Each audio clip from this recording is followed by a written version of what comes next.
Danes tukaj v Rakelku pri stranki, ki uporablja biokompleks 400 za tretiranje gnojevke, pa bomo malo pogledali oziroma bo povedal, kakšna so njegova opažanja po uporabi in izvozu na travnik.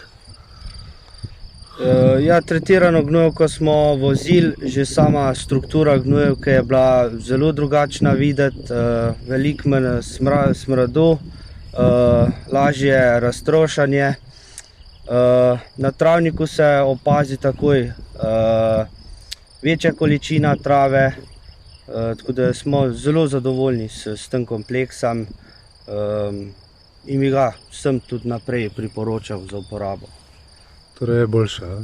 Ja, vse pozna, je večji odkos, tudi drugače, lažje se vozi gnojevka, ker je tukaj struktura drugačna. Se zalepi še kaj? Ne, veliko manj se lepi na gume, tudi na stroje, na mešala in tako se veliko manj prijema kot prej. Pa nič škorje, ne? Nobene škorje, ja. Tako da je zelo super zadeva. Ja, super. Tu si tudi vozil na to koruzno njivo? Ne, tukaj pa ne. Tu boš samo z 900 probal, ne? Ja, to bomo pa probali s biokompleksom 900 za koruzo. Ok, super, hvala.